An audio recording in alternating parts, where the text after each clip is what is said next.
Oh, hello! Kumusta? Kumusta po? Ako'y Linda. And kay Tay Iting.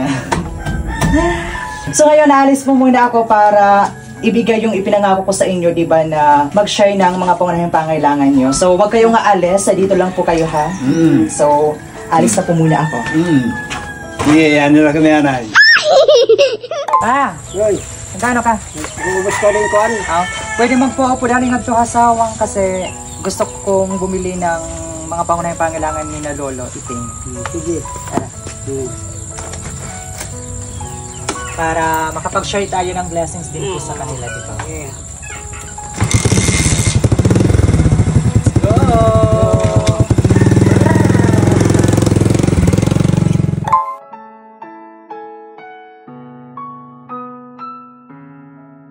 A few moments later. Uy! And we're back! Hi! Kami. Ada yung kaupod. So, narito na po yung inyong isang sako ng bigas. Ayan. Tapos, syempre, meron din ditong dala si Mother na isang tray ng itlog. Tapos, yung mga pangunahing pangailangan po talaga ninyo. So, binilihan ko na kayo ng pinaka-importante. So, meron ako ditong bear grinder sa inyo, yung pang-ado. Ayan, para lumakas yung mga buto ninyo. Tapos, yung Nescafe Classic. Bawal na kayo sa mga 3-in-1 na kape kasi mga senior citizen na po talaga kayo.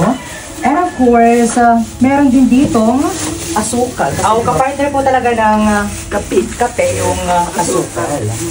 Tapos, yung pang-araw-araw nyo din, kagaya po ng Safeguard, ng surf powder. Tapos, ayan, may mga shampoo talaga sila. Ayan, sabon na. At saka yung bareta ni Lola Linda. Sabon. Oo, mga sabon. So, thank you so much po talaga. Anong masasabi nyo sa blessings na natanggap po natin? Salamat. Thank you so much. So, actually, yung blessings na share ko po is, di ba yung promise ko na pag magkaroon ako ng blessings is mag-share po talaga ko sa inyo. Kaya, bali yung blessings na meron ako is, galing po yun kay Tita Babes. So, may nag-share ng blessings po sa amin and then gusto ko din mag-share sa inyo at saka kayo yung isa sa mga deserving na gusto kong ma-sharean. Anong masasabi po natin kay Ma'am Babes? Kasi kung hindi po dahil sa kanya, wala po tayo ngayon dito. Salamat. Salamat, Yap.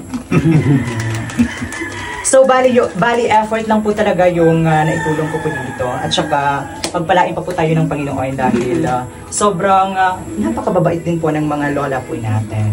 Thank you. Bakit naluluha si Tatay Iting? Happy? Happy. Bali pa yun? Opa. Happy ang naluha. Napaka-speechless na po ni Tatay. I know naman po talaga na sobrang saya po nila ngayon. Hindi lang po nila ma-express yung nararamdaman nila. Kasi, di ba, sobrang saya nila, hindi na po sila makapagsalita. So, thank you sa inyo kasi isa kayong inspirasyon sa mga viewers po namin, especially sa mga nanonood ko ngayon. Thank you so much. Yes! So, hanggang dito na lang po muna tayo. Thank you for all the blessings that we had. So, see you again in our next video. Bye-bye! Bye-bye! Ang bisitahan, ma'am. Ako na to. It's a prank. Ako yung bisita nyo. Maraming salamat.